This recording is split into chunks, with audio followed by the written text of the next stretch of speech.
मेरा नाम है डॉक्टर राकेश किशोर। क्या कोई मेरी जात बता सकता? हो सकता है मैं भी दलित हूँ। गवई साहब ने उसका जो है पूरी तरह से पहले तो मजाक उड़ाया। आइडल से कहो कि वो अपना सर खुद रिस्टोर कर ले। जब हमारे सनातन धर्म से रिलेटेड कोई मामला आता है, चाहे वो जल्लीकट्टू हो, इंजस्टिस ये किया कि उसके रिट पिटीशन को खारिज भी कर दिया। मैं भी कम पढ़ा लिखा नहीं हूँ, मैंने भी MSc PhD LLB, मैं भी गोल्ड मेडलिस्ट हूँ। देश जल रहा है, तुम सो रहे हो, तो इसलिए मुझे ये करना पड़ा। उन्हें मिलावट के माने समझने चाहिए। मिलावट का क्या मतलब, वो उसकी गरिमा रखनी चाहिए। बात यह है कि मैं बहुत ज़्यादा आहत हुआ कि 16 सितंबर को चीफ जस्टिस के कोर्ट में एक PIL किसी व्यक्ति ने दाखिल की, तो गवई साहब ने उसका जो है पूरी तरह से पहले तो मजाक उड़ाया। मजाक इन द सेंस कि ये कहा कि भाई आप मूर्ति से प्रार्थना करो, जाके आइडल से कहो कि वो अपना सर खुद रिस्टोर कर ले। जबकि हम देखते हैं कि यही चीफ जस्टिस बहुत सारे धर्मों के खिलाफ, जो दूसरे समुदाय के लोग हैं, आप सब जानते हैं वो लोग कौन हैं, उनके खिलाफ जब कोई केस आता है तो बड़े बड़े स्टेप, जैसे मैं एग्जाम्पल देता हूँ, हल्द्वानी में रेलवे की ज़मीन पर एक विशेष समुदाय का कब्जा है। जब उसको हटाने की कोशिश की गई तो सुप्रीम कोर्ट ने स्टे लगा दिया 3 साल पहले, जो आज तक लगा हुआ है। ऐसे ही नुपुर शर्मा का जब मामला आया तो कोर्ट ने कह दिया आपने माहौल ख़राब कर दिया। ये सब तो कहते हैं, रोक लगाते हैं, वो सब करते हैं, बिल्कुल ठीक है। लेकिन जब हमारे सनातन धर्म से रिलेटेड कोई मामला आता है, चाहे वो जल्लीकट्टू हो, चाहे वो दही हांडी की ऊंचाई तय करनी हो, या कोई भी मुद्दा हो छोटा मोटा, तो उसके ऊपर वो जरूर ऐसा कोई ना कोई ऑर्डर पास करते चली आ रही है ये सुप्रीम कोर्ट, जिससे कि मैं बहुत दुखी हूँ कि ऐसा इन्हें नहीं करना चाहिए। ठीक है, उस आदमी को रिलीफ नहीं देनी थी, मत दीजिए, मगर मजाक भी मत कीजिए उसका। फिर उससे कहा कि आप जाके मंदिर की उसी मूर्ति के सामने मेडिटेट करें। हम कोई ऑर्डर, अन्याय, ये इनजस्टिस ये किया कि उसके रिट पिटीशन को खारिज भी कर दिया। तो इन चीज़ों से लेकर मैं बहुत आहत था। वैसे मैं हिंसा के बहुत ज़्यादा खिलाफ हूँ, मगर ये आप लोग ये भी देखिए कि एक अहिंसक आदमी, सीधा सच्चा आदमी, जिसके ऊपर कोई केस आज तक नहीं है, किसी ग्रुप को नहीं बिलोंग करता है, उसको क्यों ये सब करना पड़ा। ये जरूर सोचने वाली बात है, पूरे देश को ये चिंतन करने वाली बात है कि ऐसा क्या हो गया आखिर। मैं भी कम पढ़ा लिखा नहीं हूँ, मैंने भी MSc PhD LLB, मैं भी गोल्ड मेडलिस्ट हूँ। ऐसा नहीं है कि मैं नशे में था या मैंने कोई गोलियां खा रखी थी और मैं कुछ करके आया, ऐसा कुछ भी नहीं है। उन्होंने एक्शन किया, मेरा रिएक्शन था, ये जो भी था। तो आप इसके लिए जैसे लेना चाहें लीजिए। आई एम फ्री टू से दिस थिंग कि मैं फियरफुल नहीं हूँ किसी चीज़ के लिए, ना मुझे कोई इस बात का अफसोस है कि क्या हुआ क्या नहीं हुआ। सर, एक सवाल ये है कि कल आप सुप्रीम कोर्ट जब गए तो क्या आपका कोई मैटर लगा हुआ था, या फिर आप पहले से सोच के गए थे कि हाँ नहीं, मेरा मैटर नहीं लगा हुआ था, लेकिन ये बात है कि मैं पहले से सोच के इसलिए गया था क्योंकि 16 सितंबर के बाद से मुझे नींद नहीं आ रही थी, और कोई परमात्मा की शक्ति मुझे नींद से उठा उठा के कहती थी कि भाई ये क्या कर रहे हो, तुम सो रहे हो, देश जल रहा है, तुम सो रहे हो। तो इसलिए मुझे ये करना पड़ा। कल की तैयारी मेरी थी ये कि मैं 2 दिन, मैं हार्ट का पेशेंट हूँ, वाल्व मेरा एक पूरी तरह से ख़राब है, जिसका अब मुझे रिप्लेसमेंट कराना है। अपोलो में मेरा पिछले 7-8 साल से इलाज चल रहा है हार्ट का। मैं 2 दिन की दवाएं लेके गया था, क्योंकि मुझे मालूम है कि पुलिस के इंतजाम में इसमें उसमें देर लगेगी। और मैं ये भी सोच, मुझे तो बड़ा ताज्जुब है कि चीफ जस्टिस ने मुझे छोड़ दिया। मैं इसे उनका उपकार मानूं, एहसान मानूं कि क्या मानूं, ये मैं नहीं समझ पा रहा हूँ। छोड़ दिया, उनकी मर्जी है। तो कल आप जब कोर्ट रूम में गए, CJI कोर्ट रूम में, तो उसके बाद क्या घटनाक्रम हुई, आपने क्या? कोई घटनाक्रम कुछ भी नहीं हुआ उस समय, जाने दीजिए। केवल इतना हुआ कि वहाँ पर मुझे DCP और ACP के ऑफिस में 3-4 घंटे पूछताछ होती रही। मैं नहीं जानता कौन कौन ऑफिसर थे, लेकिन उनका बहुत बहुत धन्यवाद है कि उन्होंने एक बार चाय और बिस्किट भी मुझे खिलाए और एक बार लंच भी कराया, पानी को पूछते रहे। ये सब मैं उनका उपकार मानता हूँ। लेकिन नहीं, क्या करना क्या न करना वो जाने दीजिए, मैं उसमें नहीं पड़ता। मगर CJI को भी ये सोचना चाहिए कि इतने ऊंचे संवैधानिक पद पर जब वो बैठे हुए हैं, पूरी कोर्ट में हर वकील, काबिल से काबिल वकील उन्हें मी लॉर्ड कह रहा है, तो उन्हें मी लॉर्ड के माने समझने चाहिए। मी लॉर्ड का क्या मतलब, वो उसकी गरिमा रखनी चाहिए।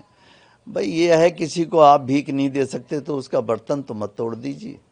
उसको इतना जलील तो मत कर दीजिए कि भगवान के सामने मेडिटेट करो। फिर इतना ही कह दिया तुमने, कुछ नहीं। आगे तुम मॉरिशस जैसे देश, दूसरे देश में बोल रहे हो जाके कि देश बुलडोजर से नहीं चलेगा। अरे मैं क्वेश्चन है मेरा सीजेआई से भी और जितने मेरा विरोध कर रहे हैं कि मुझे बताइए कि जिन लोग, मैं बरेली का पैदा हुआ हूँ, बरेली कॉलेज से मैंने बीएससी किया है, मैं बरेली में बड़ा पला हूँ, मेरा मकान है बरेली में, मेरे पेरेंट्स रहते थे। मुझे ये बता दो कि जिन लोगों के खिलाफ बुलडोजर चला रहे हैं, उन्होंने सरकार की संपत्तियों पे कब्जे कर रखे हैं, बड़े बड़े महल बना रखे हैं, होटल बना रखे हैं, मैरिज के लॉन बना रखे हैं, उन्होंने, उनके खिलाफ क्या योगी जी जो बुलडोजर चला रहे हैं वो कार्रवाई गलत है? उन्होंने अवैध जमीनों पर कब्जा कर रखा और तुम रोक लगाते जा रहे हो, हाई कोर्ट सुप्रीम कोर्ट वाले। तुम ये नहीं सोच रहे हो कि तुमने हल्द्वानी में जो जमीन रेलवे की, मैं हल्द्वानी भी जा चुका हूँ, मैंने वो झुग्गी झोपड़ियाँ भी देखी हैं। आपने हल्द्वानी के रेलवे लाइन के दोनों तरफ ये पड़े हुए हैं, उस पर 3 साल से रोक लगा कि यही सुप्रीम कोर्ट बैठा हुआ है। बोलिए क्या उनके लिए, जब एक अवैध संपत्ति है तो उस पर काहे की जरूरत है, क्या जरूरत है? आप बाद में वो केस लेके आते हैं, आप उस केस को डिसाइड कीजिए कि भाई ये जमीन इनकी थी, वापस कर दीजिएगा उन्हें। मगर ये तो नहीं कि पहले से ब्लैंकेट बैन कर दिया कि साहब इस पर बुलडोजर नहीं चलेगा। इन सब चीज़ों से मैं आहत हूँ और रहूँगा।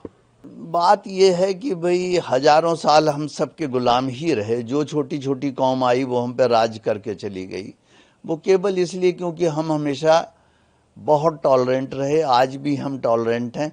लेकिन जब हमारा अस्तित्व खतरे में है तो मैं चाहता हूं कि सनातनी कोई भी चुप ना बैठे, घर में कुछ ना कुछ जो जिस स्तर पे कर सकता है वो करे। मैं उकसा नहीं रहा हूं, मगर मैं ये जरूर चाहूँगा कि अपने हितों का ध्यान जरूर रखें, हम भी, हमारे पॉलिटिशियंस भी, पुलिस भी, जुडिशरी भी। और वो समझें कि भाई जब 1947 में आज़ाद हुआ था हमारा देश, उस समय 7 मुल्क थे और 7 की जगह आज 57 हैं। हम एक थे, उसमें से भी आधा इधर दे दिया, आधा उधर दे दिया, अब आधा फिर बंटने वाला, फिर हम पे क्या बचेगा? हम कहाँ भागेंगे? मेरा ये तर्क है उसके पीछे। नहीं, बार काउंसिल ले नहीं सकता, बार काउंसिल ने ले लिया। कल ही मेरे पास हार्ड कॉपी आई है, मैं आपको दिखा भी सकता हूँ, मेरे पास ही थी अभी, जरा सा उठाइएगा, उधर रखिए। हाँ, ये मैं लेटर अपना दिखा रहा हूँ, ये मिस्टर मन्नान जो हैं वहाँ पर, ये सेक्रेटरी हैं इसके, और ये इन्होंने जो है ये पूरा ऑर्डर निकाल दिया। अब आप इसी ऑर्डर में केवल इसकी मेरी एक बात सुन लीजिए।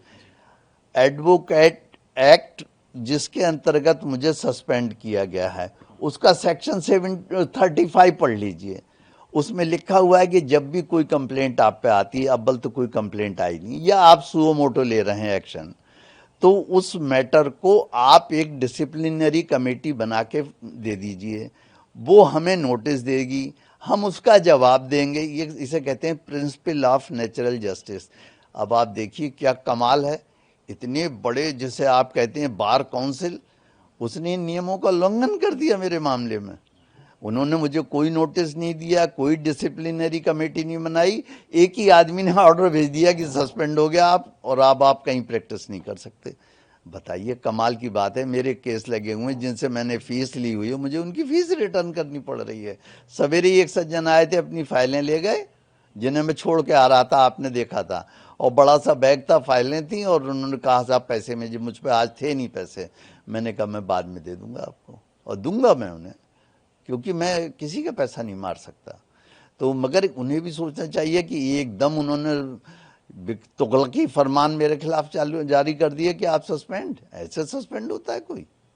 मैं जवाब दूंगा इसका उन्हें। सर, एक सवाल ये है कि कल से हम देख रहे हैं सोशल मीडिया पर, और इसके अलावा अपोजिशन के कई सारे लीडर्स स्टेटमेंट दे रहे हैं, और उनका कहना है कि एक दलित जज के ऊपर इस तरह से ये तो बात को घुमा रहे हैं, प्रोपेगेंडा चलाया जा रहा है, आप क्या कहेंगे? हाँ, मैं ये कहूँगा कि मेरा नाम है डॉक्टर राकेश किशोर, क्या कोई मेरी जात बता सकता? हो सकता है मैं भी दलित हूँ। तो ये तो एक तरफा बात हो गई कि आप इस बात का फ़ायदा उठा रहे हैं कि वो दलित, तो वो दलित नहीं हैं। सबसे पहले सनातनी थे, हिंदू थे, हिंदू दलित थे वो, और इसके बाद उन्होंने सब कुछ छोड़ के बौद्ध धर्म अपना लिया, वो भी मुझे मालूम है। और वो ये भी मालूम है कि उनके बौद्ध धर्म अपनाने के बाद अगर वो हिंदू धर्म से अपने आप को समझते हैं कि मैं बाहर निकल आया, तो अब दलित कहाँ रह गए? ये तो मानसिकता की बात है। और ये जितने दलित कह के है, ये तो आप देख रहे हैं कि लोग इसी सरकार को गिरा के और चाहते हैं कि देश फिर से गुलाम हो जाए। ये उनकी राजनीति है, करते हैं दीजिए, मेरा दलित उलित को। ये इंसिडेंट बढ़ सकते हैं, इसका कोई, अरे इसका क्या महत्व है? जजेस को भी अपनी सेंसिटिविटी बढ़ानी चाहिए। लाखों करोड़ों केस पड़े हुए हैं, पेंडिंग हैं, क्यों पड़े हुए हैं? मैं आपको एक छोटा सा एग्जाम्पल और देता हूँ। एक मेरे फ्रेंड है, उनका कड़कड़डुमा कोर्ट में मोटर व्हीकल एक्ट का चल रहा है केस। एक्सीडेंट हो गया था, और कब? जब वो 2002 में वो लगी हुई थी, क्या कहते हैं, कोरोना काल था। और उसमें साफ उसने खुद कहा है, विक्टिम ने, कि मैं रॉन्ग साइड से मोटरसाइकिल लेके आ रहा था, हेलमेट नहीं लगाए हुए था, ड्राइविंग लाइसेंस नहीं था, और एक्सीडेंट के सीन पे कोई स्क्रैचिंग निशान नहीं है पहियों के। जब मैंने जज की पिछली बार मैं गया उनकी अदालत में, मैंने कहा हुजूर ऐसे, तो उन्होंने कहा आप क्या चाहते हैं मैं अभी केस ख़त्म कर दूं? कमाल है भाई, ये तो प्राइमा फेसाई चीज़ है कि अगर आदमी एक गलत आ रहा है, ड्राइविंग लाइसेंस नहीं है, मोटरसाइकिल चला रहा है, और गाड़ी के एक्सीडेंट भी ऐसे नहीं, उसको वो तो गिरा मोटरसाइकिल से, उसकी पैर की हड्डी टूट गई। ये तो नहीं थी कि हमारी गाड़ी का पहिया चढ़ गया और हड्डी के टूट के कुर्चा कुर्चा हो गया और जरा जरा सी चिप्स उधड़ गई उसकी। कुछ नहीं हुआ, ना मोटरसाइकिल डैमेज हुई, ना कार डैमेज हुई। अब इस पे आप केस 4 साल से चल रहा है, और वो जिसके खिलाफ चल रहा है वो बहुत बड़े हॉस्पिटल में बेचारे डॉक्टर हैं, वो हर डेट पे हाथ जोड़ कर खड़े हुए हैं वहाँ पे। तो ये इस तरह से केस के प्रोसेस ऐसे बना लिए हैं कि बढ़ाते चले जाओ, बढ़ाते ही चले जाओ ऐसे।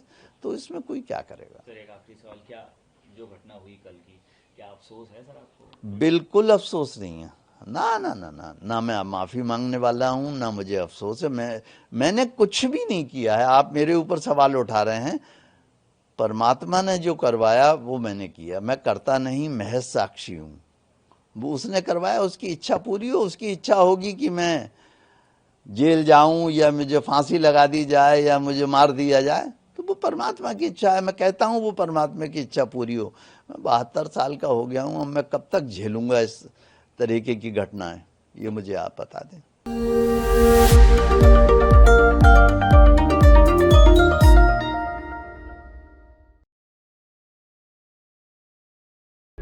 प्रभातखबर.com, विश्वास वही, रफ्तार नहीं।